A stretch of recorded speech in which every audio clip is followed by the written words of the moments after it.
Hey, Jake, nice to see you. Of course, you and I are getting in touch via Skype, but for those listening, they can't see your nice sunny background, but looks like you're in Florida, I believe, right?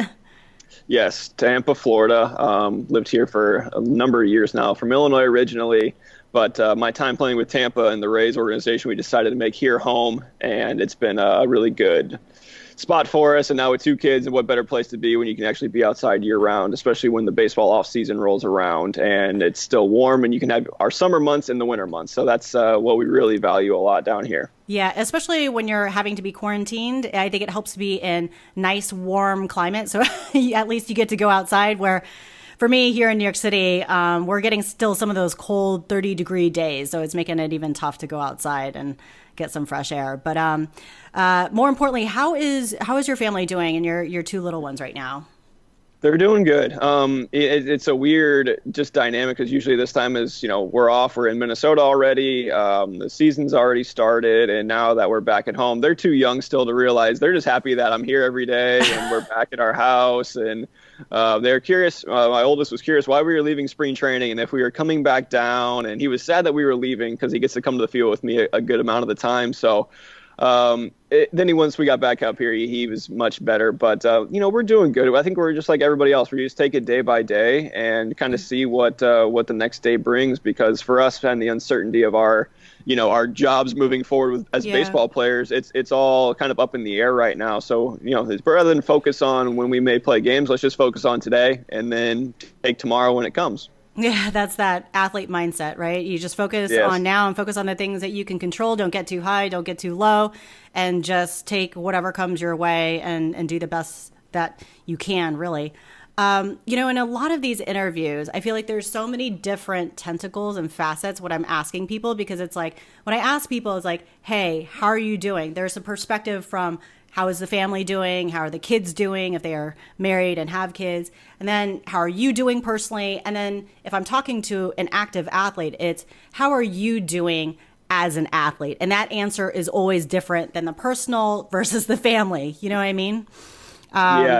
It's tough. I mean, like you said, it's as you're still an athlete, you still have to be active. That's a part of being an athlete, especially one that, whereas the NHL and the NBA, their seasons were, especially the NHL was close to being done with, and then the NBA is mid-season, a little slightly after mid-season. So they're in their season. We're in the build-up phase of getting ready, which for baseball players or anybody who's not familiar with kind of how we go as a starting pitcher, it takes a good 3, 4, 5 weeks to get your arm ready to throw 100 pitches. So I was on that climb of getting there, and then you hit the pause button, and then it's unprecedented territory of, okay, well, how do we treat this now? Do you go back into off-season mode and ramp down your throwing? Do you stay where you're at? So that's the kind of the game I'm playing right now. And I'm fortunate. I have another teammate that lives here in Tampa, Tyler Clippard. And we get to throw together, work out together at the place you used to work out as well. So yeah, Saddlebrook. Stomping grounds of Saddlebrook with Chris May up there. So we're pretty fortunate right now from an athlete standpoint, just solely looking at it through those lenses. But it's tough. Some guys aren't so fortunate. They have tougher setups of being in colder climates. They may train at a school. All schools are closed down. So there's a lot of X factors going on right now. But for me personally, I'm in a pretty good spot, fortunately. But it's just, it's all unique right now. We're just trying to figure out the best plan moving forward to stay in shape, because that's, once the season comes, all those things, it matters again. And you need to be at the top of your game as soon as you can be. Yeah. I think you're really lucky with your sport and specifically your position, that it allows you to keep training. And if for some reason you needed to go out and throw some around, like you could do that by yourself, and you could do that with some social distancing. With some other sports, you can't do that with football. You might be able to do that with basketball if you just go shoot hoops by yourself. As a tennis player, you couldn't really do that. Although I did go hit against a wall the other day, so you could do that if you needed to. But do you think, would it have been better if it were in the middle of the season and it stopped? Or do you think it's actually beneficial that it happened right before the season was supposed to start? I think you probably make the case for both ways. As players, you already had some games, you would have been ready. So once you get fully ready, it's easier to get to that point. So the buildup as pitchers is, there's soreness that comes with it. You got to fight through it. Then you get your optimal level of pitches that you're ready to throw. And then it's much easier just to do that day in and day out. If you take a little bit off, it's easier to get back to it. So, in a sense of pitching, it's probably easier that it happened now, just so you can kind of tweak things. But I think we'd have all rather it been while we were playing, just from the sense of the normalcy. But it might have been a little more hectic because we could have all been stuck in Minnesota, or, if the Yankees or Mets were in New York, they probably would have been stuck in New York, whatever it may be. Like, I think the best case scenario is what happened, because everybody still had the time and the opportunity to go back to their homes and be around family members. And that's how it was portrayed to us was, where do you want to be potentially stuck at? Would you rather be stuck in Fort Myers at spring training, or would you rather be at your house around family and, in your comfort zone, because we don't know how long this would last. So, I think you could make a case for both, but for us, it was probably easier because you weren't moved into your seasonal rentals and that sort of thing. And I think probably the best case is what happened right here. But I was more fortunate than others because I just had to drive 2 hours up to Tampa, and we were back home, just pack up the two cars and be back at the house, where some guys were flying to,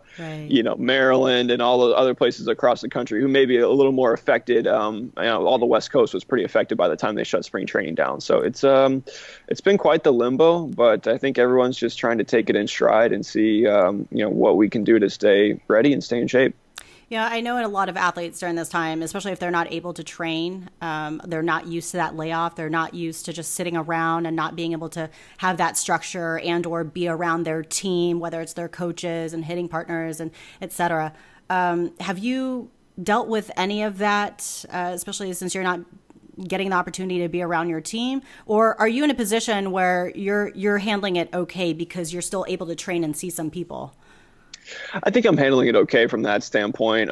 Early on, when we first got back up here, all the unknown was, you get back home, it feels like the off season again, because everybody packed up all their lockers in spring training, and that's what happens at the end of the year. So the vibe was just a completely different thing that you used to pack up, go to the season, not pack up. Everybody's, saying goodbye, going home, and you get back and it's like, well, it feels like the off season, but it's not. So how, like, the motivation for those first couple of days was very low. Like, I'll be very honest, you just didn't want to do anything, though. Like, your whole world just got hit pause and got flipped on its head. So the important things to us were going to the grocery store. We had no groceries, no anything up here at our houses, which majority of people probably are in the same boat. So I was just trying to worry about taking care of, my wife and kids, of being, okay, well, if something shuts down, do we have food? Do we have diapers? Do we have milk for the kids? So just like the everyday life was more on the front, because we knew that this season wasn't going to start for a while. But it's kind of a good mental test right now, trying to compartmentalize and just getting those points of, all right, I need to focus, as we talked to a little earlier, of the here and now. What's this day going to bring? We can't worry about the next day. What can we do today to either, be a little more comfortable as a family? What are we running low on? What can we prepare for? That sort of a thing. But it was definitely tough. That first probably week was like, man, this is so weird. And we're still talking about it today. It's just like, everyone's trying to stay in contact with people, texting, FaceTiming, trying to get those relationships just to keep going as you normally do during the season. But it's tough. Guys are like, I honestly don't know what to do right now. Yeah. And I think that'll be a big test for a lot of people is the mental side. And how do you self-motivate in a time like this? Yeah. That first week when you found out about the news, I think a lot of people, including the athletes and coaches, everybody was just kind of in shock. I spoke to a few active coaches and athletes, and I asked them a few questions, and it was difficult for them to articulate how they were feeling, because I think they were still processing everything.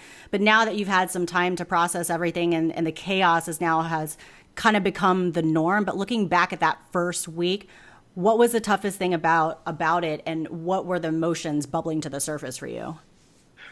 I think just the nervousness. I think people don't want to say that they're nervous in situations. I think they're calm, and I'm about as calm and collected as people can be. But there's nerves inside of you of the uncertainty, and I think that's just life in general.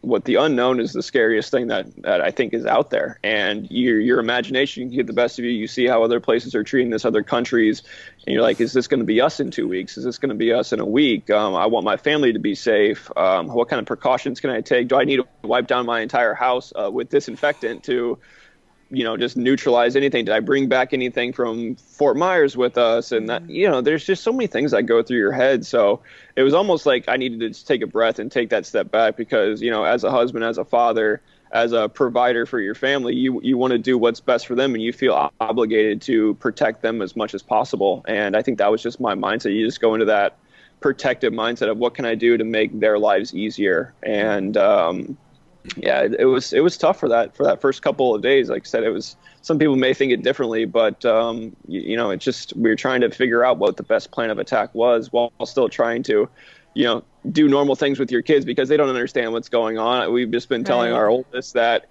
hey, there's a lot of germs, a lot of places, so you can't come into Target, you can't go to Publix, you can't do this and that. And he loves doing, ride in the car and have a good time. And I think those are the toughest things to try to understand for him is how do I try to put this in terms that he may or may not understand. And we're just to the point now where we say there's a lot of germs out right now and people are getting sick. So we need you to stay in here with mommy and brother and just relax for a little while, okay? And that's kind of how we take it. Yeah, I think this thing is already complicated enough. And when you add in kids, especially if they're very little and they don't understand what's going on, it really, really complicates a lot of things because kids, we have an 18-month-old and they're touching and licking and putting everything in their mouth and wanting to crawl on the ground, and they're so active. And when you have one situation that you have absolutely no control and you can't spot the enemy is invisible, and then you add a toddler and a young one that you can't control, it is the ultimate test of learning how to let go of control, which I know for athletes, for all of us, that is something that we are all challenged with, right? Because we are such control freaks, and all of us turn so OCD because I don't really know the psychology behind it. Maybe it's because we know that we're walking onto turf. When we walk into competition, it's the ultimate uncontrolled environment. So then we try to control everything else. I don't really know, but yeah, it's the ultimate test of that. Yeah, I think that's a great way of putting it. As an athlete, you want to be in control of your situation, and in this, it's no control whatsoever. And our youngest has just turned 1 in December, so he's catching up to your age, and they just take everything and it's straight to the mouth. So it's like no. We were out here in our patio area, and we have like a little water thing that they play with, splash around in, and there's just some yuckiness on the water from the night before, and he's just straight to the mouth with it. I'm like, oh my gosh, just straight I don't up really mold. want to scrub this down every day. Yeah, exactly. Just that slime down here, the humidity, everything slimes everything up. And I'm just like, oh my gosh, we're just trying to eat lunch out here and you're putting in these things in your mouth and there's germs and don't you know what's going on right now, buddy? You're 1 year old. You should know this by now. But no, I'm right there with you, especially just the touching and you feel like you're constantly washing their hands, washing everything you can around them. But that's life as a parent too. So just another thing to add to the parenting belt, I guess you might say, another tool. I think if I were to use a sports analogy, sometimes when you suffer a big loss or a big defeat or there's a choke, for example, you're able to walk away with a tremendous lesson and you become better from it. Is there anything that you have already learned, whether it's about yourself or just life in general, from this experience? Honestly, the biggest thing is, might sound kind of mushy or whatever it is, like my appreciation for my wife and like how being around 2 kids literally all day is exhausting. Yeah. And it is, this is what would have been happening during the season. Like I go to the field, I go on the road, she has both of them at the same time. And like now that I'm here all day for the most part, minus going to play catch or doing something like that, it's like, man, this is exhausting. And like the appreciation factor of this is what she does on a daily basis, virus, no virus, I think is the thing that I've been taken away from. I was like, man, your job is way harder than any of our jobs. That's no doubt. But I think that's my big thing right now. It's just the energy and the effort that it takes for a mom to hold down 2 kids is pretty special. Oh, I love that. You're actually not the first person that said that. Coach Jeff Capel for the Pitt men's basketball team, he said the exact same thing. They're hanging out in their beach house, and he was like, you know what? I have a lot of appreciation for what my wife is doing, because hanging out with 3 kids, he has 3 kids. He's like, it's a lot of work, and he said exactly the same thing that you did. That it's very exhausting. So that's great. You have a greater appreciation for your partner. Yes. Well, this is obviously a very serious situation and topic, but I also want to be able to have some fun because I think that's really important in what we're doing too. So we kind of like to end the segment with a little quarantine rapid fire. So Jake, are you ready? I'm ready to go. All right. Number one, what are you wearing? What are you sporting around the house while you're quarantined? Typically just casual and comfortable clothes, just shorts and a t-shirt, like just what I'm wearing pretty much today. A Lulu shirt with some Nike shorts, and that's about all I need to have on. I'm just going for comfort, and it's hot down here. It's like 88 degrees every day. Oh my gosh. Is it 88 degrees in Florida already? Holy cow. I think it is today. It's supposed to be a high of 92 today. So it's going to be a little warm, so you got to be ready to go outside at the drop of a hat with the kids. So I'm just always ready for activities, and I don't need to dress to impress anymore right now. It's hanging out and being comfortable. Man, that must be global warming because it was not 92 when I was living in Florida back like in March. This is March, right? Yeah. Yep. That's crazy. I know. Insane. When's the last time you showered? 2 days ago, I think, was when I last showered. Yeah. Not. I don't think I got one yesterday. Probably mix one in today at some point after playing outside. And then, yeah, like I said, you sweat out of nowhere down here, so it doesn't take much to actually warrant a shower. Let the kids get a shower too. So just hose them down and go on our day. So I think, what's today? Friday, so Wednesday? The time can go by. You kind of lose track of time, right? When you're all quarantined up. Every other day is good. That's solid. That's enough. Yeah, That's sufficient. I mean, it might be every day, and then it turns into every other day. It just depends on how tired I am and how busy we were leading up to trying to put the kids down. So at some point, I'm just too tired. I'm like, I'm going to bed. I'm not going to even waste 5 minutes on the shower. You're preaching to the choir. I totally get it. What are you reading or watching right now? Watching, we don't really have too much of the time to watch it. As you'll probably find out, you try to keep the kids entertained, and our oldest always wants to have some type of cartoon on. We watched Frozen 2 recently for the first time try to get everybody just to sit and relax for a while, and that was our probably latest watch. But I've heard a lot of recommendations lately on Netflix or whatever it may be. So at a certain point, once they go to bed and we have that hour and a half to kill, we'll probably start watching some shows. But, we've never been huge like show TV watchers because it's always revolved around sports. So now we're kind of like, all right, well, what in the world do we do now? So we need to find something that interests both of us that we can watch and keep up with. We're big on the Llama Mama, whatever that show is for kids, obviously. Yeah, we're always between Disney and Nick Jr. Our son loves all that. The Ryan's Ryan's World, their family that they play games. It used to be a YouTube thing, and now they have a TV show. We're on the TV show now, so that's a big hit with him, and he enjoys that one. I love it. What's your comfort toy these days? Do you have a comfort toy at all?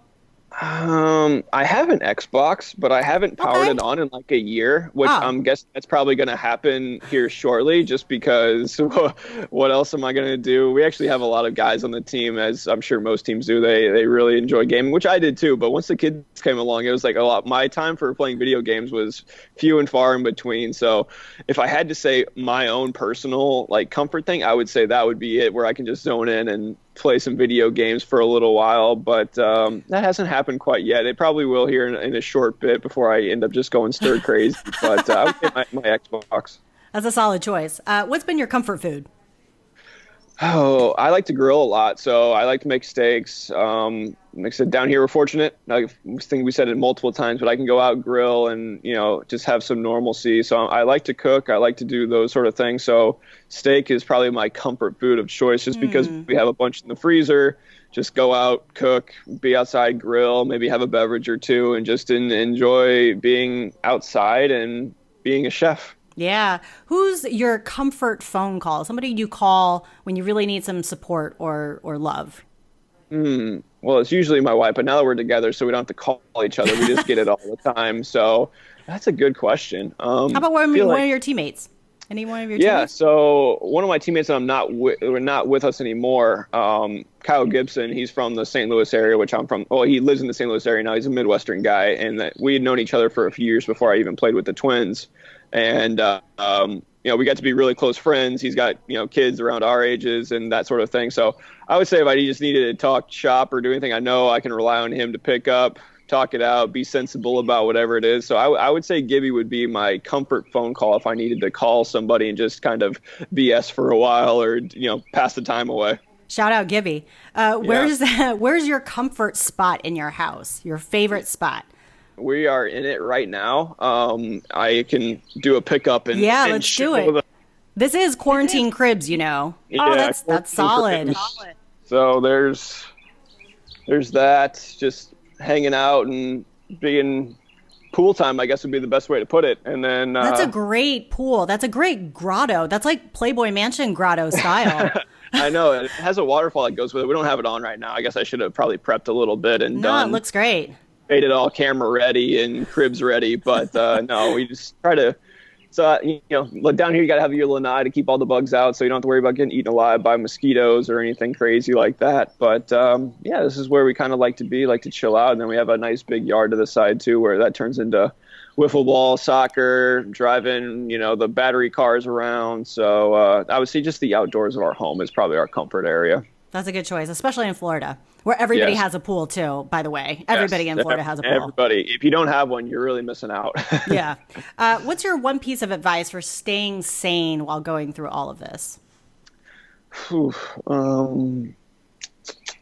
would say probably what we alluded to earlier, just the day-by-day mindset, the athlete mindset of taking whatever's in front of you, attacking that, and then moving on to the next thing. Because if you start putting your sights so far down the line, you forget about what's going on here and now. And when you don't have a finish line to keep your sights on, then it just becomes a mental war on yourself of when the heck is this all going to be over? I'm so ready for this to be over, whatever it may be. Whereas if you just take the day for what it is, enjoy it, and by the time that day's over, you're like, all right, now what's tomorrow going to bring? Just trying to make whatever day you have the best day possible, I think is the better way to put it. Because when you're stuck at home, there's nothing to really look forward to a week down the road of, I got, I got a event I have to go to. I have a, whatever it may be. Like there's nothing on the horizons for really anybody. So it's just enjoy the day and be as, happy as you can that day, and just try to be as safe as you can on top of that. I think that's really the main thing that I would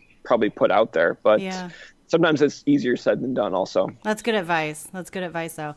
Who should we interview next? Feel free to tag somebody, a buddy, friend, another athlete, coach, someone don't know. So I would say I'll give you two. I'll give you an athlete, a former teammate of mine, Chris Archer. He's a good guy with a very unique background when it comes to just life in general. Has a very good perspective on life in general now, and he's a very intelligent guy to go with it. So I would say he's still one of my closest friends to this day, even though we're not teammates anymore. But he's a very good one to sit down and chat with. And then the second one, I've only met this person one time. It was this past year at the Outback Bowl down here in Tampa. It was the Minnesota Gophers head coach, PJ Fleck. And we were on the field, my family and I, and we were just hanging out, and they asked if I'd like to, meet him, say hello, just, another fellow Minnesotan team, just showing support. And he took time off before the game started, before, came over, said hello, talked for a while, and just the energy that he brought in that short little time period. I never went to college as an athlete. I jumped straight from high school to pro baseball. So, you kind of miss that mentality of that peppiness, that fire, that drive of what college athletics can actually bring. So just having a short conversation with him was very enjoyable. I was like, man, that guy's really doing it. I really appreciate what he's bringing to a team that obviously is a big supporter of the Twins in general. So there's some cool things that I took away from that conversation. But like I said, I've only talked to him once. I don't even know if he would, he would remember the conversation, but he was a good guy, and I think he's probably got a lot of that good stuff up his sleeve. And it seems like as a college head coach of any sport, you probably have some great life experiences. That's a great suggestion. I really appreciate that. We actually have already interviewed, ironically, a softball pitcher, Amber Pfizer, with Minnesota, and she's with Minnesota. She's a senior, actually. So anyways, I'll have to make my way back to Minnesota. That's a great suggestion. Yeah, just circle the wagons up in the end of 10,000 Lakes real quick. I know. Do you have any thoughts about, by the way, I know the MLB Players Association and Major League Baseball, they finally came to an agreement I know they're still kind of working out the schedule and everything, but do you have any thoughts on just some of the things that they decided on and the potential return for May, at least for spring training? Yeah, I think it's an important thing for us as players and the union and the MLB, the commissioner's office themselves.